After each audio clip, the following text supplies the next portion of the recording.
ҳамаш савол чаро ном дорад. Ҳамаш чаро ай ва намеда ҷавоб тиҳем. Кӯтоҳ. Мере? Чаро сарфи назар аз он ки охири он марг аст, охири мо марг аст, мо инсонҳо кӯшиш мекунем ки умри дароз дошта бошем. мо умри дароз дошта бошем, сабаби асосӣ дар он аст ки мехоҳем тағйиротро зиёдтар кунем, хубтар кунем. Чаро танҳо аксарият ҷонфидои дигар касб мешаванд? Шояд ҳаракат кардан дар кор аст ки аз соби касби худ мисалан ҳам ҷони худро додан дар кор аст, ҳам акнун мақсади мо ҳамин аст ки дигаро вай мисол касби духтурӣ мо ҳаракат мекунем вақт соатморо барои саломатии вай бидиҳем. Чаро илми тиб ба ҳама саволҳои маргу зиндагӣ ҷавоб дода наметавонад? Акун айни замон на ҳама чиз ба мо маълум аст, на ҳама чиз ҳама вақт муаммо ҳастанд. Ҳамин барои чи аст? Барои ки ҳамаи илм пешрафта истодааст. Шояд ягон саволҳое бошанд ки ҳоли то вай илм расида нарафтааст, лекин аксарият чизҳоро тиб ҷавоб дода метавонад. Чаро аксарият аз пирӣ метарсем? Шояд аз ҳисоби марг бошад. Чаро ҳар як шахс дардро ба таври худаш қабул мекунад? Дард ин як чизе аст ки ҳақиқатан ҳар як шахс ба фаҳмиши худ қабул мекунад, лекин дар умум дард нишондиҳандаи ягон нуқсон дар бадан аст. Барои ҳамон бадани ҳама индивидуалӣ аст. Чаро баъзе одамон назар ба дигарон тезтар шифо меёбанд? Ин бисёр факторҳои гуногун дорад. Фактори саломатӣ, фактори мисол як хел нафароне ҳастанд ки организми онҳо солимтар аст нисбат ба он. Мисол ҳар кас пешан мисол як кас саломатиаш вазвинтар буду бемор шуд, як кас саломатии хуб дошту бемор шуд. Он нафароне ки саломатии пештара хуб доштанд, онҳо аз бемориам тезтар шифо меёбанд. Чаро имон ба худо метавонад ба барқароршавӣ таъсир расонад ёки ба сиҳат шудан? Ҳамаи мо агар ки ба як чизи муҳим бовар кунем, агар тезтар сиҳат мешавем. Чаро табиат ғаризаи зинда монданро дар мо ҷой додааст? Ин чиз мумкин табиати ҳар як чизи зинда бошад, барои давом додани насл, давом додани ҳаёт дар замин аст. Чаро инсоният асрори зиндагиро аз илму дин меҷӯяд? Асрори аз илму дин, так савол нафаҳмидам. Аз бараш мегузарем. Чаро баъзе одамон омодаанд ки барои ҳаёташон то охир мубориза баранд, дигарон зуд таслим мешаванд? Дар ин ҳам ин як уже факторҳои психологӣ аст. Он нафароне ки ба ҳаёти худ мубориза мебаранд, онҳо ҳаёти худро дӯст медоранд, касби худро дӯст медоранд, кӯдак доранд, фарзанд доранд, оила ва мехоҳанд ки онҳоро поянд, як баъди худ гӯем насли худро соғ саломату бо мулк монда раванд. Шояд аз ҳамин сабаб. Чаро зеҳни сунъӣ дар тиб ҷойи ҳамдард будан ба инсонро гирифта наметавонад? Акнун интеллекти сунъӣ як чизи нав аст дар илму ҳаёти ҳозираи мо, аммо намедонам ин савол ба духтурон ҳоли камтар барвақт аст. Чаро ёрии тиббӣ бояд барои ҳама новобаста аз мақоми онҳо дастрас бошад? Шояд ин ҳуқуқи конститутсионӣ аст. Ҳама мехоҳад ки саломатӣ дошта бошад ва инро мо мехоҳем ки ҳама вақт ёрии тиббӣ ба ҳама дастрас бошад. Чаро барои табибон муҳим аст ки инсониятро зери фишори худ стресс нигоҳ доранд? Инсониятро зери фишори стресс. Саволи кани як бори дигар. Чаро барои табибон муҳим аст ки инсониятро зери стресс нигоҳ доранд? Зери стресс нигоҳ, яъне ки табибон бояд нигоҳ доранд зери стресс? Не, ҳамин хел аст ки ба қавли як гуфторе ҳаст ки табибон ҳамеша кӯшиш мекунанд ки бемор дар стресс бошад. Баръакс, мо ягон бор ҳаракат намекунем ки беморони мо дар ҳолати стресс бошанд. Чаро бояд ҳамин мусоҳибаро ҳатман тамошо кунанд? Бисёр чизҳои муҳим аст барои саломатӣ. Шояд он нафароне ки дар бораи саломатии худ, дар бораи бемориҳо, дар бораи усулҳое ки мо ҳозир истифода мебарем, маълумот гиранд. Файк шодии бархондони ҳамаи онҳое ки то истгоҳи навбатиро мебинанд, нашри даҳуми барнома аст ва дидед ки бо як нафаре суҳбат мекунем ки ихтисоси хос доранд ва дар баробари ин блогерӣ ҳам мекунанд, яъне блогнависӣ мекунанд, саҳифаи худшон доранд ва суоли аввалам дар оғози суҳбате ки аллакай мо кардем ки суҳбати дуроз мешавад ва дар дохили беморхона аст. ҳарчанд дар инста ва тикток блоги тоҷикӣ доред, аммо дар телеграм русӣ аст. барои чи унҷа ҳам тоҷикӣ намекунед?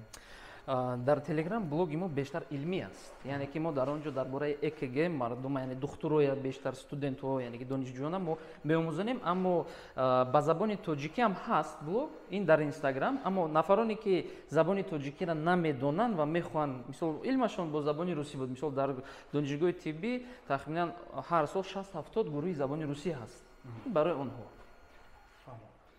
ҳамин чанд вақти охир аст ки ҳамаро ба блогнависӣ оварданд. Шумо кай ба ин самт омадед? Ман ба ин самт охирои 2021 буд, 22 буд, ҳамин вақт омадам. Дар ин вақт ман як илми дигарро, яъне ки анатомия, биологияро дар шабакаи иҷтимоӣ барои шогирдони худ пеш мебурдам ва аз ин маълум шуд ки дар бораи бемориҳо ба мардум ҷолиб аст, мехоҳанд ки муайян кунанд, мехоҳанд фаҳманд ва аз ҳамин сабаб блоги тиббӣ пайдо шуд. чӣ чиз водор кард? Яъне ҳамин дарсҳо водор карданд ё ки хоҳишу талаби ҳамун шогирдое ки дарс медодед? Барои блог бурдан? Бале. Барои блог бурдан сабаб чӣ шуд? Сабаб оне шуд ки вақте ки ман видеои худро дар инстаграм мемондам, реаксияҳои ҷавобӣ бисёр шуданд. Саволҳои мардум бисёр буданд. Онҳо дар бораи оддитарин нишонаҳои беморӣ маълумот надоштанд. Дар бораи табобати бемориҳо, яъне ҳар як одам новобаста аз оне ки вай духтур аст ё духтур нест, бояд дар бораи бемориҳои ки ҳаррӯза мо бо онҳо вомехӯрем маълумот дошта бошанд ва муайян шуд ки ҳаминро намедонанд. Ва аз ҳамин сабаб ман ҳаракат кардам ки ҳамин блогро пештар барам, то ки мардума шинос кунам бо ин чиз. ҳозир барои мо бинандаҳое ки намедонанд, Алишер Раҳимов кист? Худшо маърифӣ мекунад кӯтоҳ? Алишер Раҳимов муаллифи блог, якумин блоги тиббӣ дар инстаграм ва духтур, кардиолог, аритмолог дар клиникаи дастаи дил аст айни замон. Кору зиндагӣ чӣ хел шуд ки ба ин касб омадед? Дар ин касб ман ҳама вақт будам, аммо дар одам мешавад ҳам касб аст, ҳам хобби. Бо ман як хобби дигар доштам, ин омода кардани довталаб ба донишгоҳи тиббӣ. Яъне инам вобастагӣ бо тиббӣ, аммо аз асосҳояш, яъне ки омода кардани донишҷӯён барои тибб. Дар тиббам будем, касби тиббиам доштем, аммо айни замон он хоббии ман аллакай дар дасти шогирдо аст, онҳо давом дода истоданд ва ман уже як сатҳи нав барои худ интихоб карда уже ба табобати беморон уже пурра вақти худро. Пеш мисол 30-70 буд, айни замон ҳозир 100% бо беморон мешавад. Блогатон чӣ? Блогам параллелна меравад. ҷое гуфтед ки вақте хурд будам футболбоз шудани будам, аммо ҳоло духтури дилшиносест. Ба ин ихтисос омаданатон таъсири волидон аст ё чизи дигар? акнун ман мехостам на фақат ки футболбоз бошам, як вақт ман программистам шудам мехостам, яъне барномасоз, аммо сабаби духтур шудани ман ин касби бобои бибии ман аст. Аз тарафи модар ҳама авлод касби духтуриро пеша кардагӣ ҳастанд ва аз ин сабаб ман аз кӯдакиам халати сафед дар пешам буд. Барои ҳамин ман худамам духтур шудам. Яъне шумо шавқу рағбататон дар ин касба зиёдтар буд ё ки волидон маслиҳат доданд ки ҳамин касба интихоб кунед? Не, волидон ба ман ҳеҷ гоҳ ягон хел фикри худро пеша намекарданд. Ман ҳама инро худам интихоб кардам, ба ман маъқул буд. Дар бораи организми одам донистан, табобат кардан ва шифо ёфтани беморон. Вақте ки бемор шифо меёбад, онҳо хурсанд мешаванд, онҳо як изҳори сипос мекунанд ва ин як чизе аст ки инро нишон дода намешавад ва инро ҳис карда мешавад. Ҳамин ба ман як чизи қиматтарин буд. волидону аҷдодои шумо ки духтур ҳастанд гуфтед, онҳо чӣ ихтисос буданд, дар кадом самти тиб буданд? Онҳо дар самти гуногун, дар терапия ҳастанд, яъне ки айни замон ин пеш табиби умумӣ доз табиби оилавӣ, анестезиология, реаниматология, ҷарроҳон ҳастанд, яъне ки дар ҳамин касбҳо хеш табораи ман бисёр ҳастанд. Шумо дар самти қалбшинос ё худ дилшинос ҳастед, кардиолог. Шумо чӣ хел омадед ба ин касб? Ман ба ин касб дар курси сеюми донишгоҳи тиббӣ омадам, вақте ки бо як илми кардиология, яъне як қисмати кардиология, яъне ки электрокардиография, яъне ки шинохтани, яъне ки сабт кардани барқҳои, яъне биоэлектрикии дил, кори биоэлектрикии дил ба ман бениҳоят интересна шуд, яъне ки ҷолиб шуд ки дили одам чӣ хел кор мекунад ва аз ҳамин сабаб рафтам. Ман дар як ҷо шунидам ки ҳамин нисбат ба писарҳо духтарҳо дар интихоби касбшон дурусту хубтар интихоб мекунанд. барои чӣ баръакс нест? рости гап ин чизро ман якум бор мешунавам. дар ҳаёти ман бисёр нафароне ҳастанд ки яъне ки ҳамгурӯҳҳои худам, яъне он нафароне ки бо ман дар донишгоҳ мехонданд, буданд нафароне ки дуруст интихоб карданд ва буданд нафароне ки касби худро хато интихоб карданд аз сари нав илму музика, яъне ки такмил ихтисос доданд. Аммо ин бо зану мард ягон хел вобастагӣ надошт. онҳое ки фаҳмиданд баъд чӣ ихтисосо рафтанд аз ҳамон мисол буданд нафароне ки ихтисоси ҷарроҳиро гирифтанд ва муайян шуд ки ҳангоми практика ин кор ба онҳо он қадар ҳам маъқул нашуд. баъд метавонистанд гузаранд аз касби ҷарроҳӣ ба анестезиология, реаниматология. яъне ки дар касби духтуришон мемонанд, фақат сам ҳамаш касби. бале. фаҳмом. як саволи аҷиб аст ва шояд ки нам шумо аҳамият дода бошед. барои чӣ мардуми мо то аз пой нафтад ба доктор муроҷиат намекунанд? ин проблема ба фикрам хелам аз давраҳои замону пеш ин чиз ҳаст. аз чӣ сабаб мешавад? шояд мардум намехоҳад ба саломатии худ инвеститсия кунад, чунки дар як ҷо меравам, масалан барои ташхис кардан мо бояд ки як муайян маблағ дошта бошем барои гузаштани ЭКГ, гузаштани эхокардиография, мисол барои гузаштани ташхисҳои солона, супоридани анализҳо. шояд намехоҳанд ба ҳамин чиз пул сарф кунанд, ё ин ки ба ягон клиникаи гӯем хусусӣ дар он ҷо қабулҳо низ пулакӣ ҳастанд. шояд аз ҳамин сабаб намехоҳанд пули зиёдӣ дар ҳаёти худ сарф кунанд ба ҳамин чиз. ё ин ки фикр мекунанд ки тез соз мешаванд, ё ин ки шифо мебанд, ё ин ки касби доранд ки аз вай касб ҷудо шудан қиин аст, чунки ҳар як кас приоритетҳои худро дорад. ҳамон ки азоб мекашанд, яъне аз пой ки меафтанд, акибат мебиёянд ку. яъне намешавад барои чӣ мо абин гуна мисол ман дар дигар кишварҳо халқошро мебинам, хурдтарин агар осеб агар дастшон бинад зуд духтур ё ки тозакунӣ, пешгирӣ ин чизоро мекунанд. вале мардуми мо ҳамин то ба дами марг ба сараш намеянд ба қавле, баъд мераванд суроғи духтуру ин чизо. ҳамин таъсири чӣ аст, аз куҷо пайдо шудааст дар мардуми мо? ин чиз хеле бисёр аст. да, мебинам, манам хеле мебинам, лекин ба ин савол пурра аниқаша ҷавоб ёфтан ба ман бениҳоят душвор аст, чунки барои муайян кардан ман бояд аз ҳар як бемор пурсам, аммо барои духтур ин чиза пурсидан камтар нодуруст аст, чунки як хело хафа мешаванд. масалан як кас мебиёд дар ҳолати вазнин, мепурсем барои чӣ ту ташхис накарди дили худро, мегӯянд ки хай вақтам набуд, ё ин ки аҳамият надодам. баъд вақти савол меянд чӣ ба аҳамият, ва намехоҳанд ба ҳамин чизо ҷавоб додан. аз ин сабаб посух ба ин савол ёфтан барои ман шахсан шояд каме душвор бошад. ин уже ягон омурҳои вазорати тандурустиро мумкин муайян кардан дар кор ки онҳо донанд.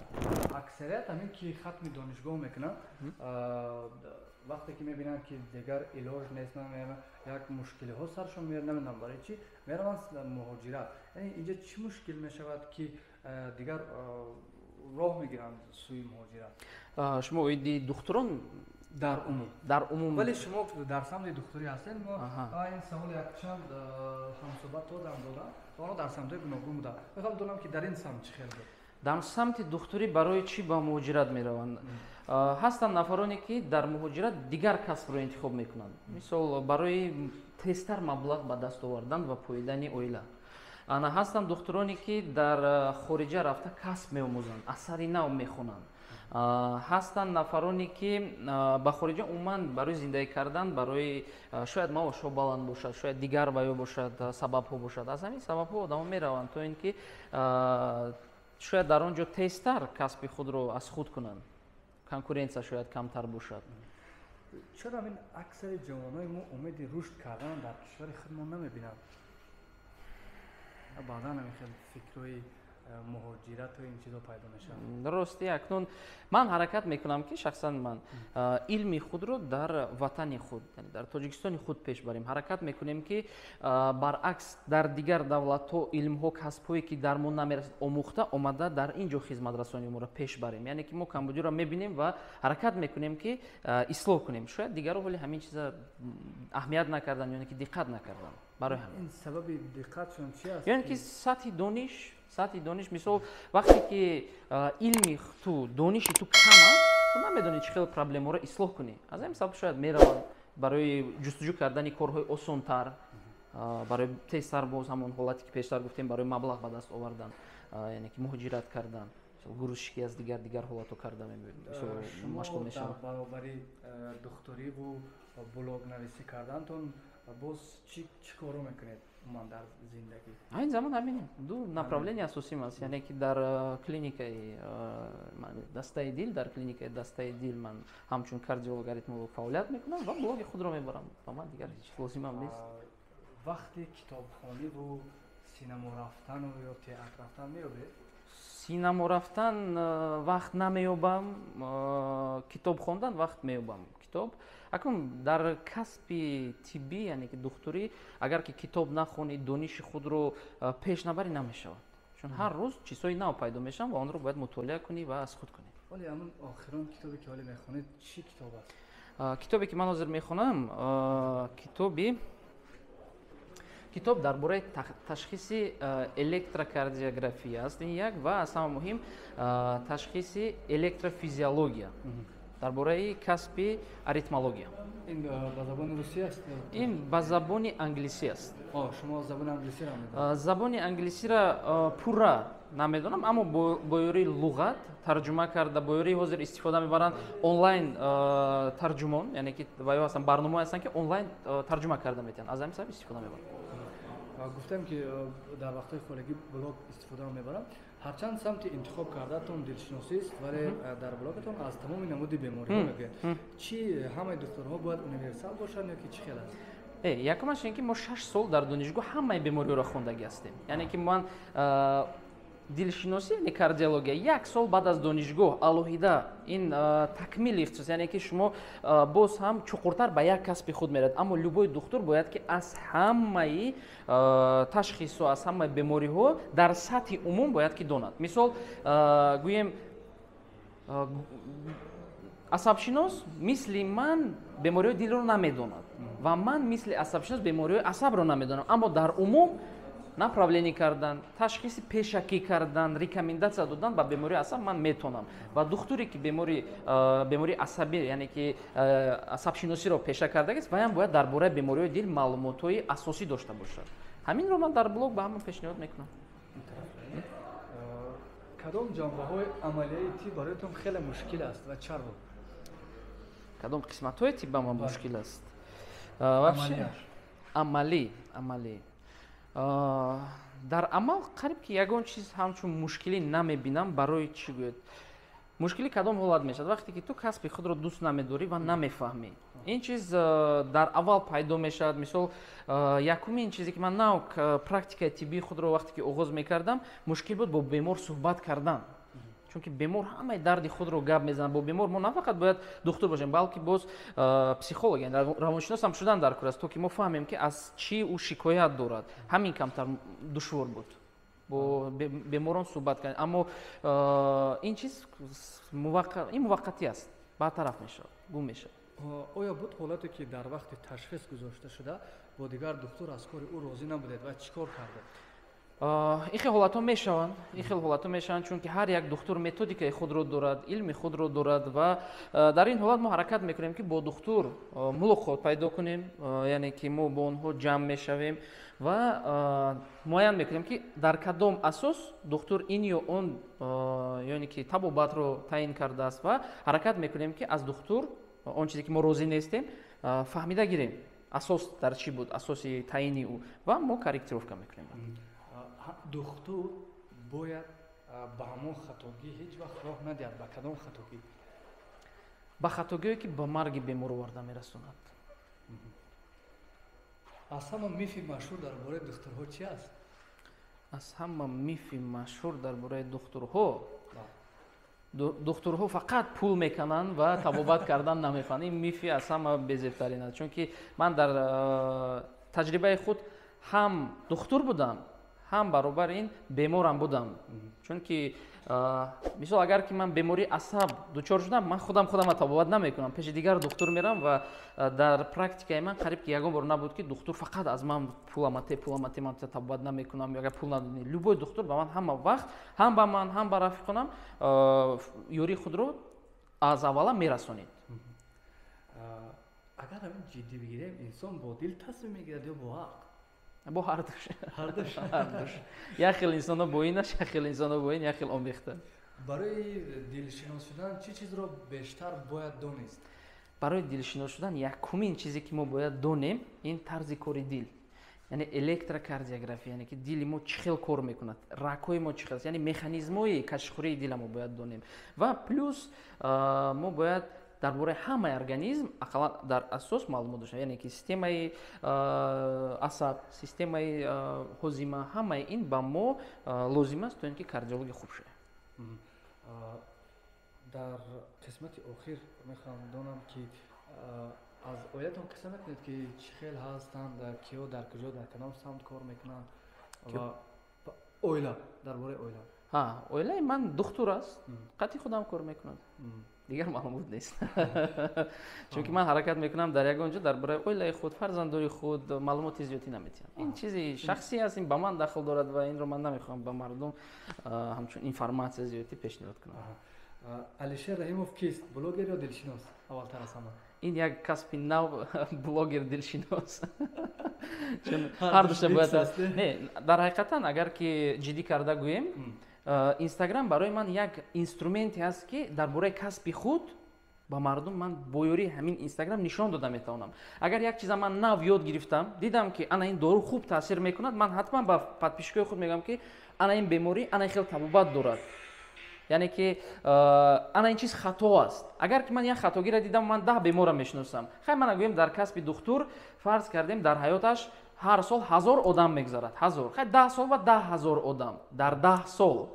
вай ҳар яктаи онро ёфта гуфта наметавонад ки бародар ана ин корат хато, ё ин ки ана ин бемория мо ин хел кунем хубтар табобат мешавад, ё ин ки ана ин кора накун ки ин хел беморӣ мегирӣ. Инстаграм ман як бора ба 64000 одам метавонам гӯям ки мардум ана ин хел агар ки мо шакли ҳаёти худро хуб кардем, ана ин беморӣ ки дучор намешавем, ё ин ки агар бо ин беморӣ ё ин ки бо ин нишона дучор шудем, ана инҷа рафтан дар кор аст, ё ин ки ёри аввалӣ ба худ чӣ гуна пешниҳод кардан дар кор, ё ин ки ба дӯстон, ба рафиқон, ё ин ки кадом духтур дар куҷо аст. ин як вай соҳаи нави ҳаётӣ аст. Ба ман чӣ савол доред? Ба шумо савол надорам ба шумо. ҳарфи охир барои ояндаву имрӯзаи ин миллат ва обуначиҳо. Ба обуначиҳо ман як чиз гуфтанӣ ҳастам ки ҳаракат кунед ки илми худро, ҳамон он чизе ки ба шумо пул мебарад, он чизе ки шуморо мехӯронад, ба фоидаи мардум ҳамонро равонан созед. Яъне ки илми худро хуб кунед, такмил диҳед ва ҳаракат кунед ки ватани худро пеш баред. Хуб, ташаккур барои даъват пазируфтан, суҳбат кардан. Хуб, бинандаи азиз, умедворам ки як суҳбати хубе ки доштем бо Алишер Раҳимов, гуфти худашон блог дилшинос ба дарди шумо мехӯрад ва чизое ки гуфтан ҳатман дар зиндагитон истифода мебаред. Яъне барои мо шарт нест ки аз пой афтем баъд назди духтурҳо биёем. Барои ҳамин муҳимтар аст ҳама зиндаву саломат бошем ва пайгири барномаи дигари мо бошед ки аз инда суҳбатҳои ҷолибаш дар пеш ҳаст. Бо як чизи муҳим аст ки гуфтанӣ ҳастам, ҳамин саҳифаи мо пайгирӣ кунанд. аз ҳисоби ки мо аз пагоҳ клиникаро старт мекунем, сар мекунем, мо аксари вақт барои он мардуме ки шароит надоранд, яъне ки мо ҳаракат мекунем, мегӯям ки мардуми худ ватани худ дастгирӣ кунем, шароит мо аксияҳо ташкил мекунем. омада ман ҳамон пагоҳ ЭКГ консултатсия ройгон метавонад касе ки хоҳиш дорад омада дили худро ана барои ҳамон ҳолате ки то аз пой наафтидан омада биёед барвақт омада худро соҳ саломат кард, ақаллан аз ташхиси бепул гузашта равед. мо ин хел чизо ҳар моҳ худохоҳ мешавад. беҳтарин. Ташаккур. Саломат бошед. Кор шумо.